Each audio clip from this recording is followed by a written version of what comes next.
WOVU LP, Cleveland.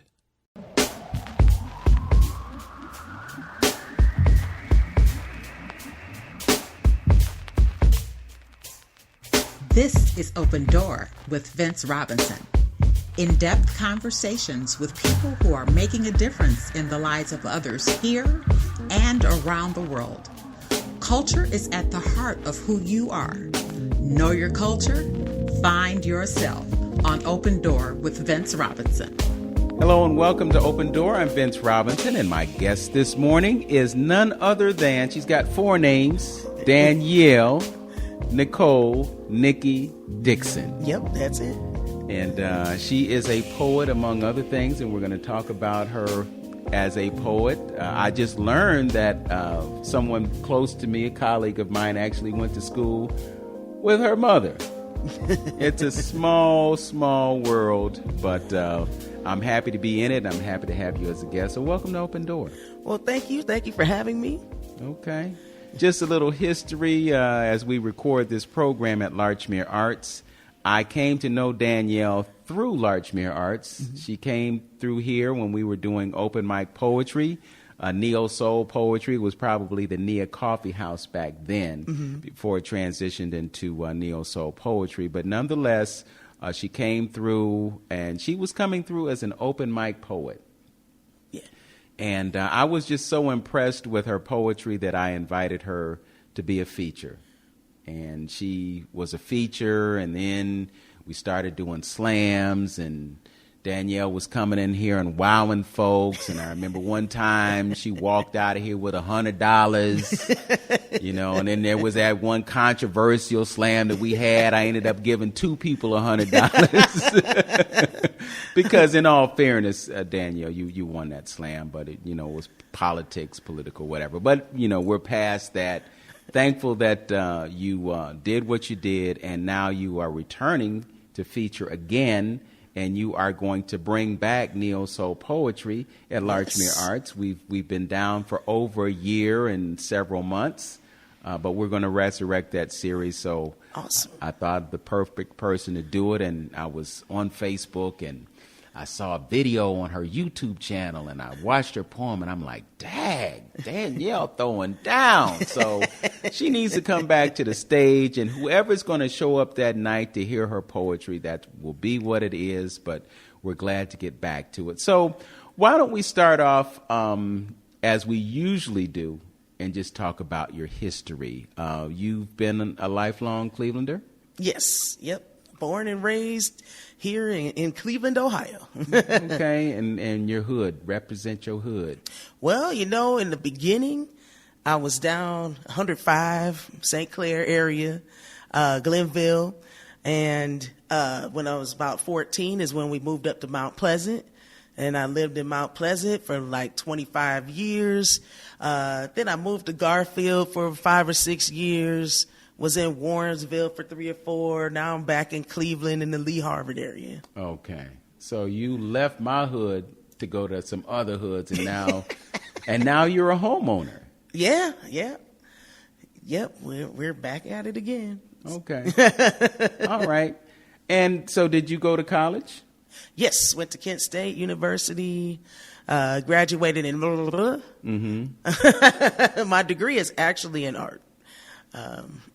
Okay. Yep, got a BA in fine art, and yeah. That's interesting. So what do you do with a degree in fine art? I know you work for an insurance company. That's why I asked the question. Well, originally I had this big scheme that I was going to take my T-shirt designs and go all out with them. And I had even bought like the stuff to make them at home, set up the basement at home to do them. But I was doing them by hand. It was a bit overwhelming. I wasn't really prepared for all of the stuff. And then I was still in my mama's basement. Mm-hmm. So, of course, we had to have that discussion of, you need to go get a job. So that kind of shut down the operation for a bit. And I didn't quite get back to it. But I mean, I had done some shows back. I was still painting for a few years, at least after college. Would get into like the Spaces shows and put some work in there. But I've kind of gotten away from the oil painting. That was my specialty before, and started doing some burning portraits into wood to try to keep myself interested in doing portraits, as people would say, "Oh, can you do one of my grandson?" And I'd be like, "Oh, I don't want to do that." So I had to keep myself interested and have a different angle to it. So I still burn portraits into wood, but still working on one for my cousin. I was supposed to have it last year to her. Oh, that's interesting. I was having a conversation with visual artists last week, and they were saying that they don't really like to do portraits of people. There's a whole psychology behind portraits, especially if a person requests one. So of them in particular, you've got to kind of assess them psychologically. You've got to figure out what they think they look like and then duplicate that. So if I draw what I see, sometimes they don't think they look that way. And then I get an attitude.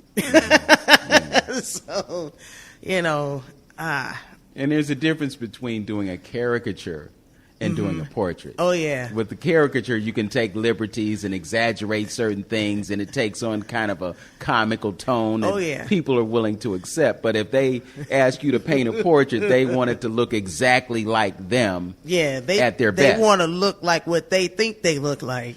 Mm-hmm. And sometimes that doesn't quite all, mesh into reality. Okay.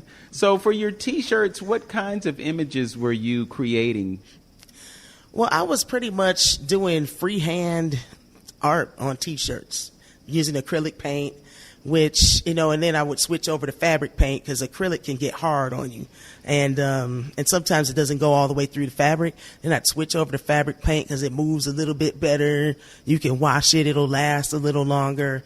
But there were some, like I had done a linoleum cut of my interpretation of Shaka Zulu. And I just kind of took that design and created a silk screen for it and just started printing them off. But because I didn't really have the right setup, I was making mistakes. You get paint outside the margin, and, now you've ruined product that was coming all out of my pocket. So I didn't perfect it, Mm-hmm. Nowadays they have machines where you can, put your screen on there and wheel it around and, but I've gotten kind of away from that. Okay. Well, it's interesting. A lot of people who are in show business, so to speak, have learned that in order to really support yourself, you have to have merch. The merch is the big thing now. Oh, yeah. So you're seeing all kinds of T-shirts and everything. I have a friend who lives in San Francisco or near San Francisco, used to work for a radio station there, and he was doing T-shirts, and we had a conversation about the T-shirt business, and I had thought about it as an option too. Yeah. But it's difficult to make money with T-shirts if you don't know what you're doing, and then you have the whole size issues and then the quality of the T-shirt itself and so forth and so on. So ordering the products and but I have noticed one of the things I've been observing when I watch other artists, other poets, it doesn't matter if they're musicians or whatever they do. If they have merchandise, it opens up a conversation about what they do. So it is valuable to have some kind of design to go forward with so that you have another way of presenting yourself and having a presence, something visual that people can see to get into the conversation. Yeah, and it's also important to have product because sometimes with your recording, you really ain't making a whole lot on it unless, you create the product and you distribute the product yourself. Right. And now we're in the age of streaming. Yeah. You know, so if your music is on the sharing platforms, you're really getting less than you would get if you sold them a CD and were only getting 1 or 2 cents per copy. Yeah. Yeah. Most definitely. Yeah. But see, now we have the whole crypto world and non-fungible tokens, and now artists are finding another way to monetize their work that's taken off. But that's another subject for another day. So you were at your mama's house in the basement trying to get that T-shirt business off the ground, and mama said, look, you got to make some other moves. So you kind of walked away from the T-shirt business. So where did you go from there? Well, let's see. From there, I worked for the post office for a little bit. I was just a casual, though, so it wasn't like a permanent position. And then I went to into logistics, where I was dispatching trucks, you know, that made deliveries for other merchandisers, and you know, handled their property damage claims, and did that for way too long. I think I had just gotten comfortable, not financially, but comfortable with the idea of just being able to be somewhat of a slacker, you know, show up late. They don't care. You know, I could take off anytime I wanted to take off, and I was making no money, but it was a job I had for like 9 years. I stayed there. 9 years. Then I went to work I was an assistant manager at Walmart. I call it the job that shall not be named. It's like the Voldemort of... Well, when you said the location that would not be named, I didn't know that that's what it was. Yeah. Now I know. Yeah, I did that for way too long also. But you know what? I learned a lot at that job. I learned about my management style. I learned about holding people accountable. I learned about, you know, even some business management type things like, you know, inventory and not holding on to it too long. And, you know, because I didn't realize I had a hoarder's mentality. Like, I want to make sure I've got the product. But no, you want to make sure that you can move it.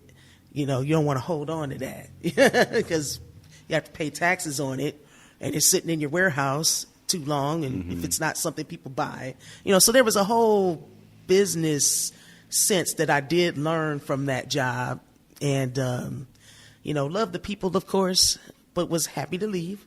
Then moved on to Progressive, been there for a decade now, and in underwriting, my day job. Okay, so you're in underwriting. Okay, yeah, that's a lot of fun.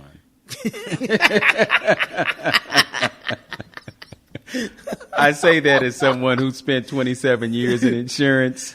And I had an underwriter that sat right in front of me in one of the offices that I worked in. And I looked at their job and I'm like, nah, not that claims was that much more fun.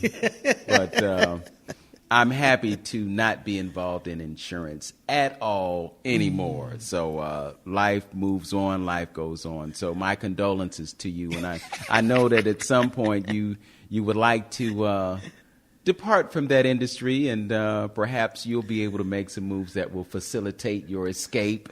Yeah, it would be nice to be able to be creative and have that be my primary source of income, because I could move like I need to move, you know? Okay.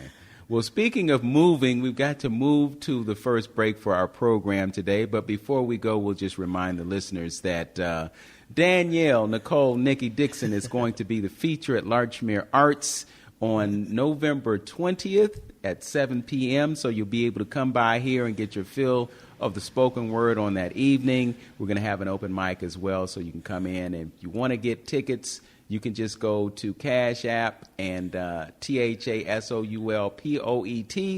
You can go to Larchmere Arts Facebook page to find out how much and get all the details that you'll need. We'll be back with more Open Door with Vince Robinson and my guest, Danielle Nicole Nikki Dixon, right here on 95.9 FM WOVU, a Burton Bell Car community radio station, right after these messages.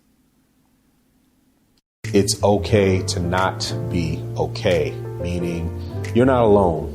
and how you feel and what you're going through. There are millions of others who are either facing the same thing that you're facing or have faced it and lived to talk about it. So the other thing I would offer is it's also okay to ask for help. This message of hope is from the Alcohol, Drug, Addiction, and Mental Health Services Board of Cuyahoga County, the Suicide Prevention Coalition, and WOVU 95.9 FM. Our Voices United, a Burton Bell Carr community radio station. We're back. Open Door with Vince Robinson and Danielle Nicole Nikki Dixon. Hello. She'll be our featured poet for Neo Soul Poetry at Larchmere Arts on Saturday, November 20th. Make sure you stop on by, get in on the action, and we'll have an open mic. So if you want to bring your poetry, we'll make some room for you on the stage here, and we have Absolutely. a little bit live music to go along with it. Yeah, that's actually where I got my start doing the spoken word poetry was right here at Larchmere Arts. I had seen from someone's Facebook post that they were coming through, and I'm like, oh, I don't know anybody there. I think I'll slide through and try it, and if I mess up, nobody knows. And then I got hooked. Yeah. So talk about your birth. How did it come about that you began writing poetry? Well, actually, so back when I was at Kent, I dabbled a little bit in writing.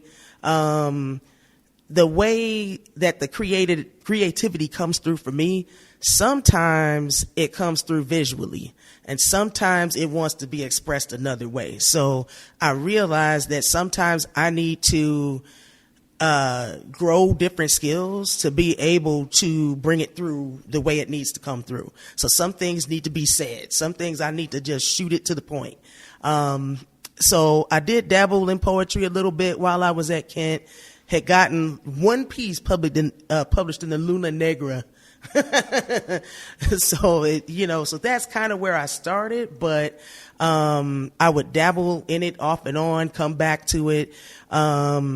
Started writing again like around 2012, 2013. Because the living situation that I was in at the time, I didn't have room to paint or do large drawings or artwork. So I had to do something. So I started letting it out onto the page in words. And I was like, some of this might be pretty good. But I still was feeling like nobody will ever see this because I didn't think anybody would listen to me. So I came here to try some of it out and got a good response, and I was like, okay, maybe I'll try it again next week. So what kinds of things were you writing about?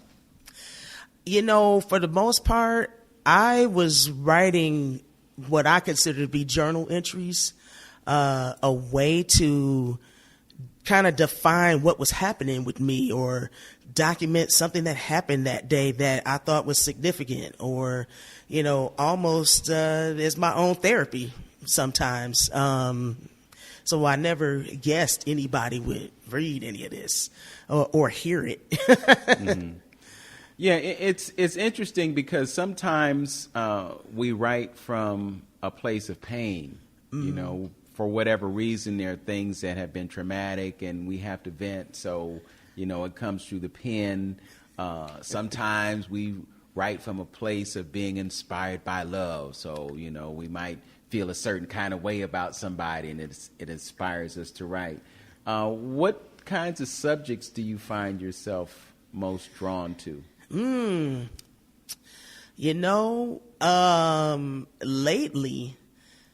Lately I've been more about, I've been working on a memoir, and I want to document the lessons I learned from my family, the people who've passed on. Because basically I'm the last living member in my immediate family. So it kind of hits differently when your immediate blood family is gone. Now, I do have cousins and I do have, extended family and whatnot. But when you become the adultiest adult in your immediate family,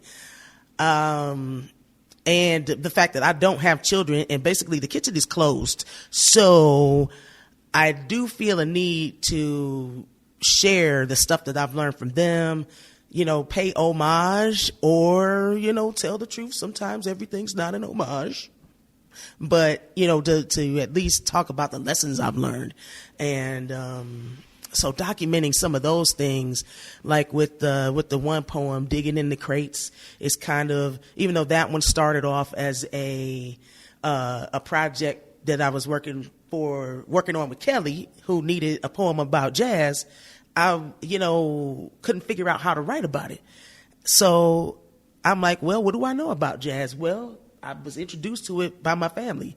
And when I would play, sometimes when I would literally go digging in the crates to pull up a record, it's because I'm thinking of them and want to channel them back, so to speak. So I'm like, oh, that's where you write from. Okay. So you mentioned Kelly. You're speaking of K. Kelly McElroy, and I think you probably met him here. Yep, sure did. Yep. Okay. So talk about what ensued as a result of that connection. Kelly does his own publishing, and he actually published my book that came out in 2017. And that poem that came from it is one of the most requested poems that I get. And it's funny because it goes across all generations, even younger people who maybe don't listen to jazz are riding with me, as I riff through, and, so it's an homage to my family. It's a tribute to jazz. It's a history of jazz, a history of us. And all of that kind of bundled up into one thing. So, that was pretty amazing that people still request that. Mm-hmm. And it's also recorded, is it not? Yes. Yes. Okay. So we really should be dropping all the info on his publishing empire, but I can't bring it to mind right now. Perhaps before it's all said and done, we can post something on a YouTube link for this recording. But I'm glad you mentioned his name. Kelly has been very supportive of what happens over here at Larchmere Arts. Yeah. I think Kelly probably left town. He might not be here anymore. Kelly was always talking about what's wrong with Cleveland. I'm telling the truth. So he found greener pastures somewhere else, but we're thankful to him. I'm recalling a program that we had over at Case Western Reserve University a few years back. It was this Renaissance book fair. Right. Yeah, so he's done some big things, and kudos to him for putting you on the way that he did. So you have a book, and you also have a YouTube channel that you recently launched. You want to tell us about that? Oh yeah, absolutely.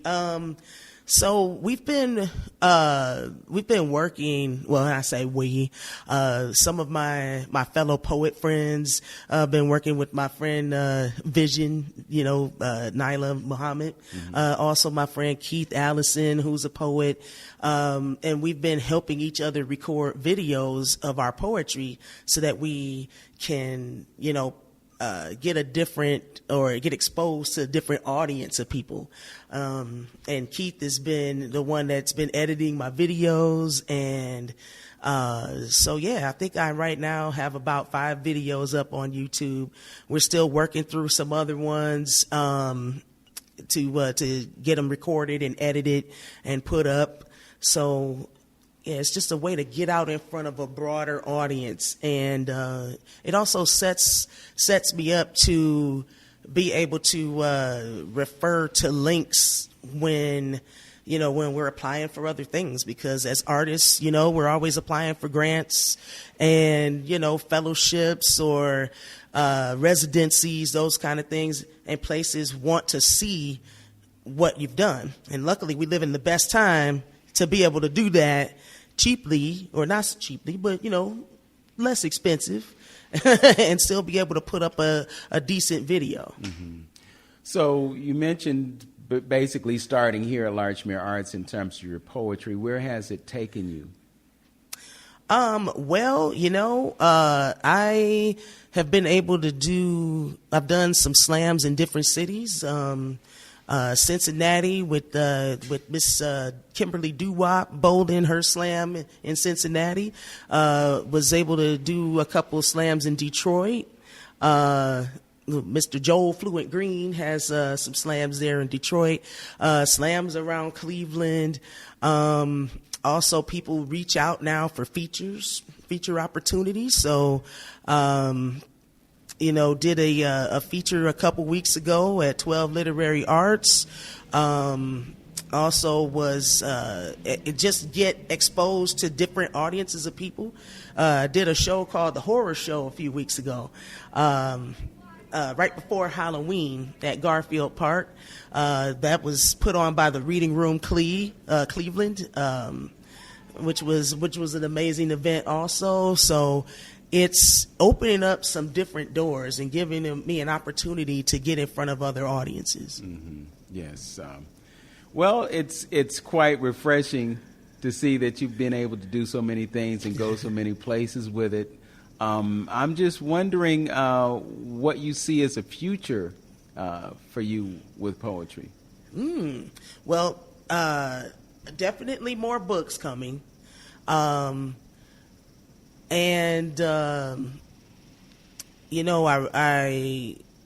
really want to finish this memoir. It's going to be a combination of short stories, poems, kind of like little vignettes, because our memories don't really work in linear fashion, but I'm really looking forward to finishing that, looking forward to doing more spoken word opportunities as opposed to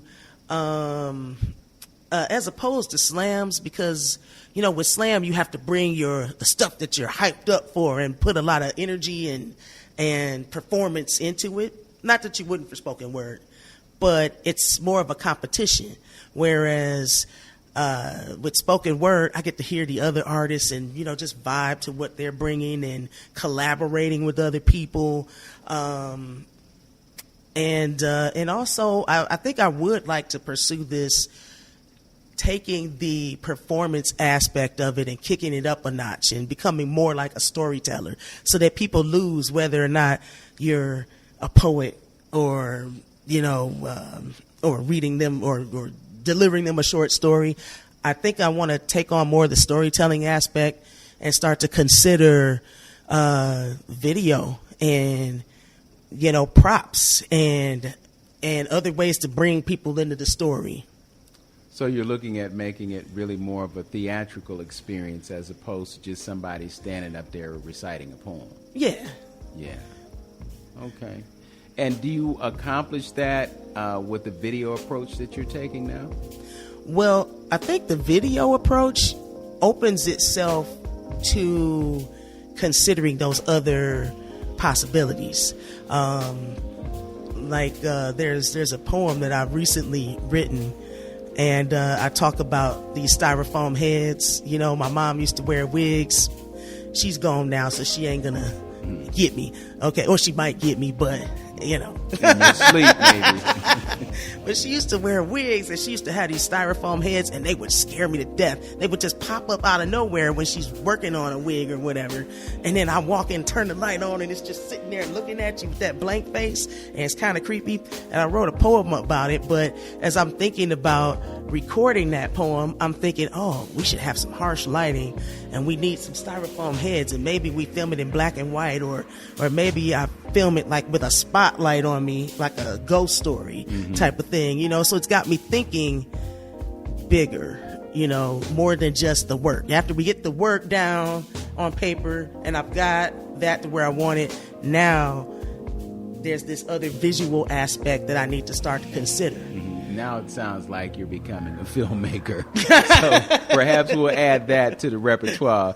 You're listening to Open Door right here on 95.9 FM WOVU. WOVU listeners, we understand that COVID-19 has taken a toll on our emotional health, our physical health, and our financial health, which can lead us down a scary path when it comes to our housing situation, with many of us facing eviction. But we want you to know that Cleveland residents, there is help for you. If you are a renter in Cleveland, you have kids in your home, and you meet certain low-income guidelines, you can access free help from the Legal Aid Society by calling 216-687-1900. That's 216-687-1900. And those who qualify will be able to get free legal help for their eviction cases. You can also visit freeevictionhelp.org 24 hours a day, 7 days a week to apply. Remember, there is no shame in facing eviction. The Legal Aid Society is here to help. Call 216-687-1900 right now. This message is brought to you by the Legal Aid Society of Cleveland, the United Way of Greater Cleveland, and WOVU 95.9 FM, Our Voices United, a Burton Bell Carr community radio station. Welcome back to Open Door with Vince Robinson and my guest, Danielle Nicole Nikki Dixon, to be the feature right here at Larchmere Arts on Saturday, November 20th at 7 p.m. Go to the Facebook page, Larchmere Arts on Facebook, and you can get all the details that you need to be here in the spot to be on a Saturday night for the resurrection of neo-soul poetry at Larchmere Arts. So we've talked a little bit about your approach to poetry. I think you were saying that you maybe sometimes take a visual approach. But can we kind of break down how you construct your poetry? How does it go from beginning to end to finished product? Well, for the most part, I have to start with the energy of the thing. So I start with, how do I feel about whatever it is that I'm writing? And how can I walk a person into that moment of how I feel about it? And then go from there. So I'm not necessarily too much focused on the structure of a thing first. I'm more interested in getting the energy down first. And then after I get that down, I can look at, well, is there an opportunity for me to rhyme here? Or, did I get everything in there that I wanted to get in there? But as I grow as a poet, sometimes I've been taking different workshops and different classes, and sometimes that's really good for getting a different perspective or different angle on how you could approach the same thing.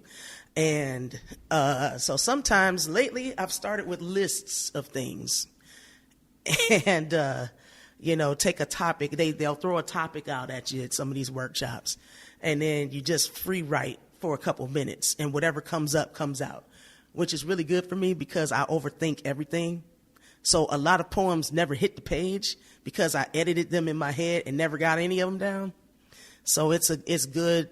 Sometimes it's good exercise to break from my normal approach to how to do things. Mm-hmm. But if I start within the energy of it and go from there, I can't go wrong. Well, there's also the whole paradigm of writing for the stage versus writing for the page. Do you ever find yourself stuck between those worlds? When I was doing a lot of slams, I was, I had gotten into that thing of writing for the stage. Whereas that's not the way I started out. So once I learned, in the beginning when I first started doing slams, I realized that I wasn't slamming the poem. I wasn't taking it up and taking it over the top. You have to, the people that win slams tend to be more energetic with it. They have to take that thing and really kick it up to 10. Sometimes some people just scream at you like a freight train. I don't prefer that. I prefer a more nuanced performance where you might yell at me a little bit and then you bring it back and let me come back with you, But in the beginning, I didn't start off doing that. I started off with being in the energy of the thing and then saying, oh, there's more opportunity, like with the hair poem that people request ever so often. I was able to go in there and say, oh, there's more opportunity to ramp this part up and to really talk about feeling oppressed by having to get my hair straightened, and, so there was more opportunity. So I tweaked those up for slam. But after a while, I started writing stuff to, be big on stage and to be more out there. And it just, that work wasn't the best. It, because the authenticity of it wasn't there. So I had to pull back from doing slams for a while and get back into, just what comes up comes out and keeping it more authentic. I so relate to what you just shared. I just was privileged to be on the Cleveland Poetry Slam team that went to nationals a couple years in a row. And after the second year of it, I had to walk away.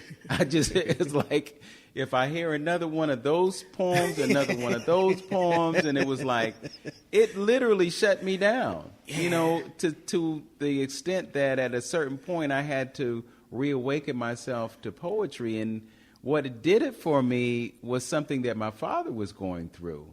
I hadn't written poems for a long time. I mean, it was like years that I hadn't written a poem, and then I had to write something for a magazine that had to do with the medical industry. And then I started reflecting on my father's experience. He is a Vietnam War veteran who lost his life, his physical life, because of Agent Orange and Parkinson's. And as I was reflecting on that experience, I ended up writing a poem. And it's like the floodgates opened up, and now I found my voice again. But, that performance aspect and the people screaming and the over the top of it just, after a while, it's like, I need a break. Yeah, I can't take the screaming part. I can't handle whole poems of screaming. I don't even hear. Mentally, I shut down when people start screaming, and I can't even hear the poetry sometimes. And there have been times I've been at slams where I get an attitude because I'm like, they won based on this freight train of a poem where you just screaming at me the whole way. And the poetry wasn't that good, but people bought into the performance of it. So not everybody gauges the actual poetry. And I'm thinking the poetry wasn't that good, you know? And then I get an attitude. Yeah, because it's what you do with the words that matters. Right. It's not so much the performance. I mean, the performance is important. Yeah. That performance is actually what gives people the tens, but it's combined with having a quality work. Yes. And I can't listen to but so much social justice poetry because and I say that particularly in relation to slam because I'm not hearing too many new takes on it. I need for people to use those words and take me somewhere. Help me understand. Use the tools that we have as wordsmiths, not just, the police killed me, and shot me, and then, and you screaming it at me the whole way. I need you to be clever or something. Do something different with it. Not just the same poem over and over. Yes. One thing that really impresses me about your poetry is the comedic edge that you have. You just make the thing so relatable, or you give it that twist that makes the person who's listening to the poem say, wow, the way you said it, the way it becomes so relatable. It's just, you used the term authenticity early in our conversation, and what I get from what you give us is the authenticity of it. Like the poem that you wrote, Digging in the Crates, and the music that you selected for that, the things that you referenced in that poem. The poem that you do about hair. I'm sitting there with you. As your mom is pulling that comb through your hair and you're cringing, and mama, what you're doing, and then the hot comb leaving the burn marks on the back of your neck.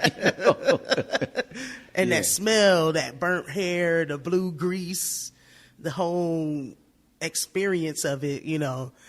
And it's funny when I do that poem, because sometimes in slam, I would go in thinking I'm going to do a certain set of poems. And then I look out in the audience and I'm like, ooh, it's mostly black women. I'm going to pull out the hair poem because I know they'll relate, you know. And, you know, it's just one of those things that, you know, when I say the burnt hair and the blue grease, people are like, oh, there we go. The other thing that is occurring to me in this moment right now is how your poetry has been able to break down barriers for you. Yeah. You know, I would have to think that because you've been so well received that it has impacted your self-esteem. Oh, most definitely. Talk about the transformation that has occurred as a result of poetry. You know, using words instead of colors or chalk or whatever open my mind up to a whole deeper perception. You know how they say words are spells, or, you know, or even for people into the Bible, it began with the word, and the word was God. And, you know, you say a word and you manifest things. But for me, part of my personal work, that some people say shadow work, or the work we do on ourselves to make ourselves better, is unpacking some of this mental stuff that we have. So putting words to it has helped me to unpack it and to understand, to put some understanding on what I've been through, and to add some depth to my experiences, and to realize it, to kind of bridge the gaps on what was really going on. It's even helped me unpacking those things and using words to define that or to acknowledge it has helped me to understand my parents better. It's helped me to understand, oh, wow, you know, as I'm unpacking my stuff and I'm working it out, because somehow when you see it in writing, you go back and read your diary entry and just accept the gravity of it for a second. And I realize, you know, as much as I was complaining about my parents, my mom was 19 with a newborn and she didn't have a chance to unpack her stuff before she had to bring somebody else along. Whereas I'm getting an opportunity to unpack it. And so it's helping me understand other people. It's helped me to improve my vocabulary. Also, performing for the stage, you know, once you write these words, you want people to understand them. So when I get up on stage now, I'm working on my diction and working on where to pause so that people understand what I said, because I want you to get it. I didn't write these words so that for me to mumble them over and you missed what I just said. So it's helped my confidence, especially getting up to share it. There's layers to it. So there's the first layer of having written it first and got it down on the page. Then there's the layer of sharing it. That's a whole different level. And then there's the whole, do I want to expose this much of myself in front of people? And then when they respond favorably, you know, I remember one time I was here and I had written, I had finally shared, it had been written many moons ago, but I shared the poem about when my mom died and what I felt like when she died. And I had shared it here, and there was only like 3 people in the audience. And the one lady that was sitting in the back, she was crying, and she had just lost her mom. So the stuff that I shared, you know, she was like, that's my story. You just said my story. And she was crying, and I don't know what to do with people when they're crying, because, you know, I'm, you know. But, give them a hug, that's what you do. Yeah, well, that's what we ended up doing. Yeah. Well, you know. Well, we can't do that these days, but, you know, that's the appropriate thing to do because it's a very human thing to do. Yeah. We're going to talk a bit more about your poetry, but we're also going to talk about your green thumb. I cannot tell you how impressed I am by what you've been doing with those plants. We're going to get more with Nikki, Nicole, Danielle, Dixon, all 4 names. We'll get them right. We'll be back with more Open Door right here on 95.9 FM WOVU right after these messages. It's okay to not be okay, meaning you're not alone in how you feel and what you're going through. there are millions of others who are either facing the same thing that you're facing or have faced it and lived to talk about it. So the other thing I would offer is it's also okay to ask for help. This message of hope is from the Alcohol, Drug, Addiction, and Mental Health Services Board of Cuyahoga County, the Suicide Prevention Coalition, and WOVU 95.9 FM, Our Voices United, a Burton Bell Carr community radio station.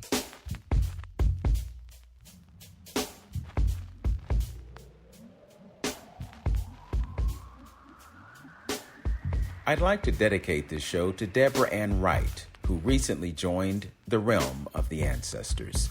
Deborah was the impetus for the publication of my first book, Fulfilling a Lifelong Dream. Always positive, always encouraging, very creative. She was courageous, loyal, and supportive, professional, and very thorough. Deborah was a friend to many, and through her publishing company, she was able to create lasting legacies for writers who otherwise may never have seen their books go from the ideas of the mind to printed words on a page. Deborah Ann Wright, may you rest in eternal peace. Open Door with Vince Robinson continues with my guest, poet Danielle Nicole Nikki Dixon.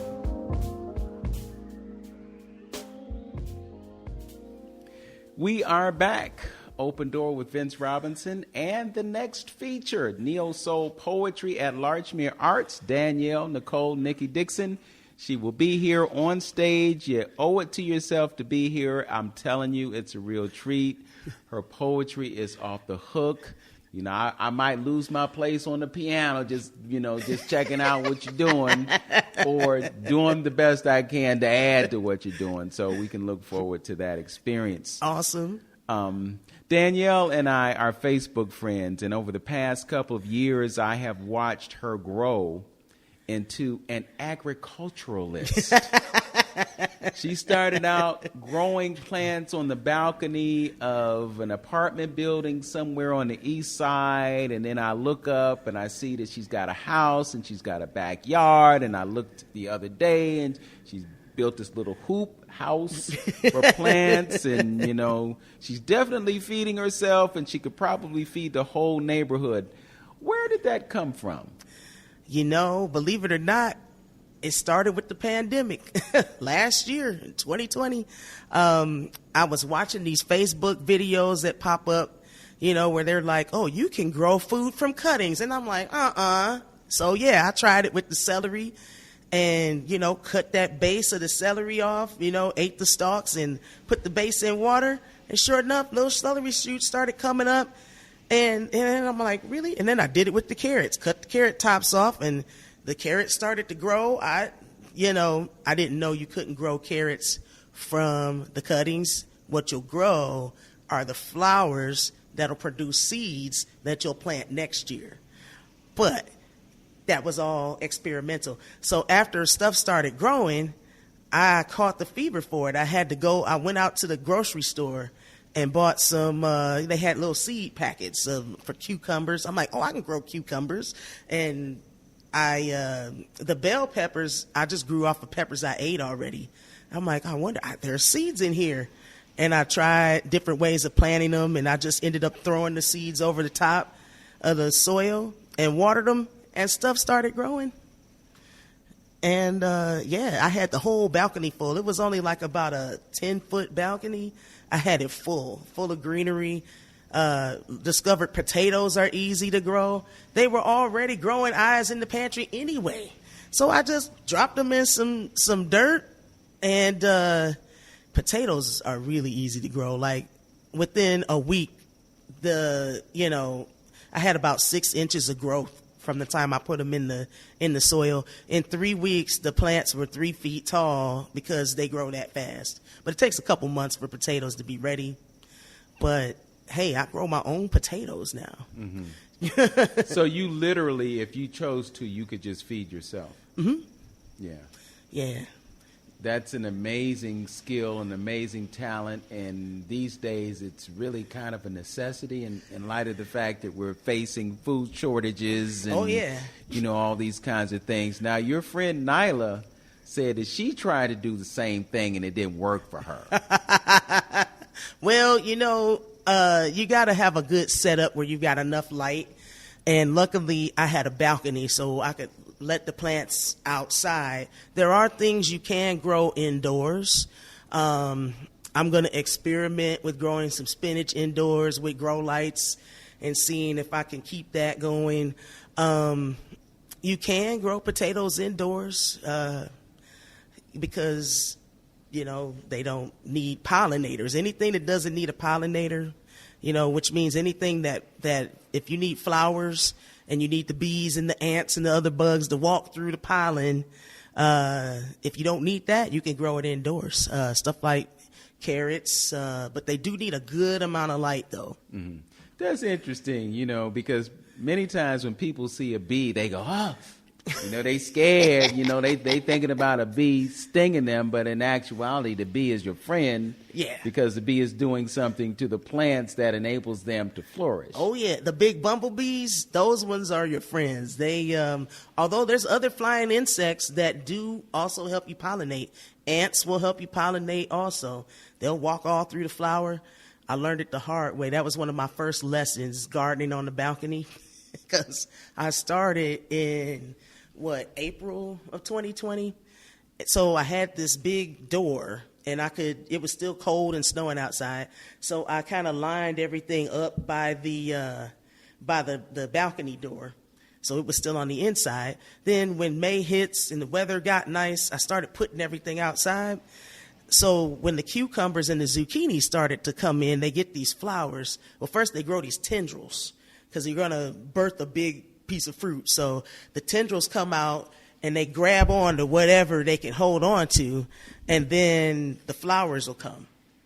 So the flowers had started to come up, and I'd set the plants outside. Then it was going to frost and go to freeze. So I brought it back inside. Didn't know I brought bees and ants in with me. And they found a way to get in. I heard this buzzing when I went to go water the plant, and there was a bee in one flower and an ant in the other. I'm like, oh, these are outside plants now. But hey, nature finds a way. I was up on the 6th floor, which is the top floor of that building, and an ant and a bee found its way to the flower. Mm. But now you're realizing how much the insects really are your friends. Oh, yeah.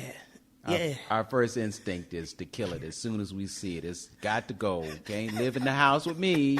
You should have seen me this spring. So when I moved last fall, I had everything in grow bags. So I was able to transplant the whole garden, all the peppers. The only thing that was left was peppers and the potatoes, some onions, carrots. So I bring them, set them in the dirt in the backyard, actually in the grass, and they continued to grow. Rain watered them. I didn't even have to water them at that point. And this spring, when I went to kind of pull everything up and rearrange everything, there were worms, centipedes, other bugs, spiders all in the soil. And what I had read on one of the YouTube things that I had watched, it said, oh, no, you don't want bugs in your soil. You want to purify that soil and run it through some heat. But I think those may have been companies that were trying to sell me more dirt.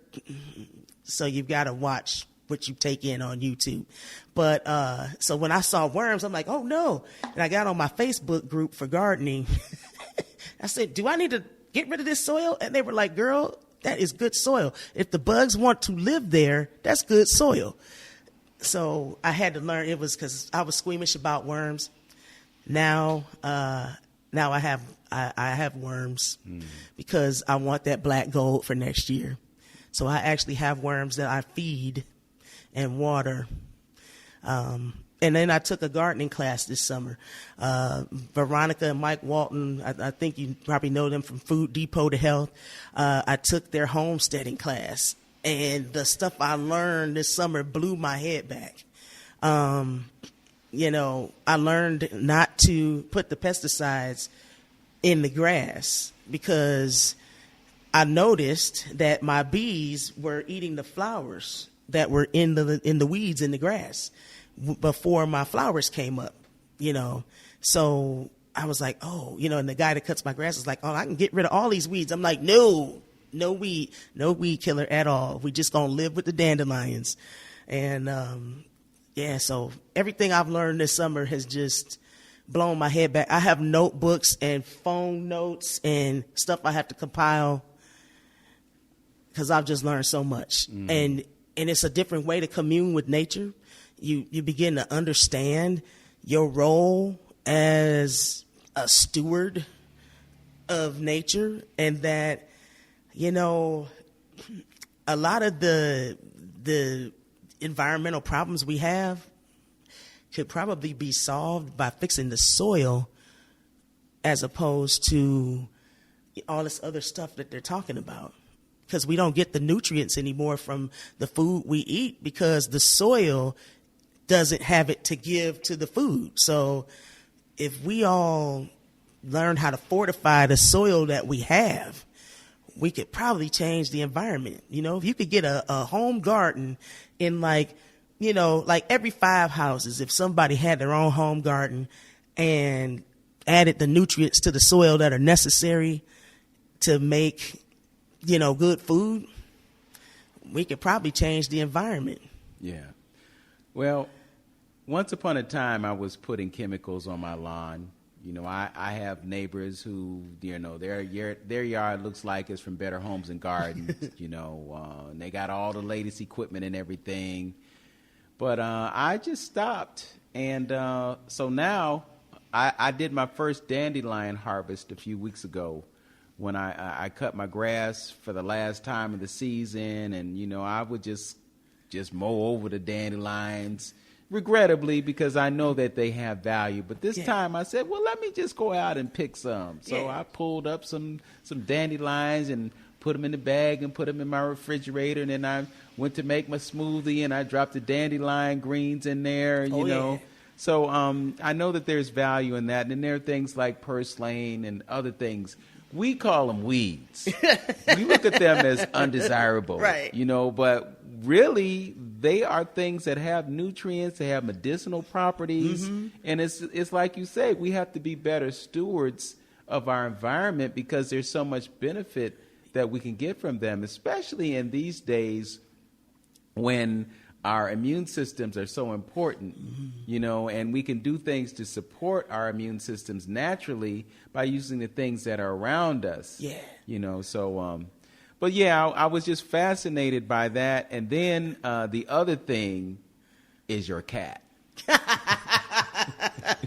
Maxie. You should write about a book about the cat, just the cat, because the cat just has its own little personality and its own little world. Yeah, she definitely does. She, I call her my coworker.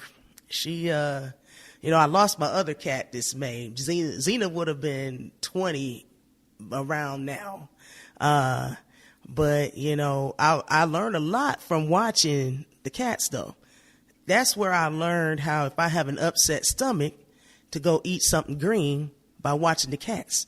Because I used to have a cat many years ago that was a house cat, but every so often he'd fight to get outside. Like he would fight you and he'd juke you out and run on your legs. And when he would get outside, he wouldn't go anywhere, but he would go find the dandelions or grass. And I noticed that there's different stuff that my cats eat for different, I'm assuming for different things, but they seem to be seeking out a certain thing. Cause I started growing grass inside the house, just regular old sun and shade. And sometimes I'll splurge and buy some wheatgrass, or plant that for the cats. But they would even leave that in the house and go outside to eat the dandelions. So they must have needed something else in their diet. And then, of course, instead of throwing it up outside, they want to come in the house and throw it up. I'm like... Yeah, you got to clean it up. Wow. I think that's their way of letting me know, though, that they had a problem. Okay. But yeah, they know what they need. And I learned by watching cats go out and get something green to soothe their upset stomach. Amazing. Well, Danielle, this has been a fascinating conversation. It's just flown by, and it always does. You know, people think a whole hour, but it goes by real quickly. I want to thank you for joining me today, and we'll look forward to your performance here at Larchmere Arts on Saturday, November 20th. Again, go to our Facebook page. How can folks see your YouTube channel? Well, you can go to under YouTube. I'm under all my names, Danielle Nicole. Actually, I'm under Danielle Nicole on YouTube. But you could also go to my Facebook page. I'm under Danielle Nicole Nikki Dixon, and I'll be posting my videos there as well. Okay, so make that trip. Check her out. You'll get a preview of what you're going to see here at Larchmere Arts. Thanks for joining me. Thanks for having me. And thank you for joining us. Know yourself, love yourself, be yourself, and make today your absolute best day. Peace.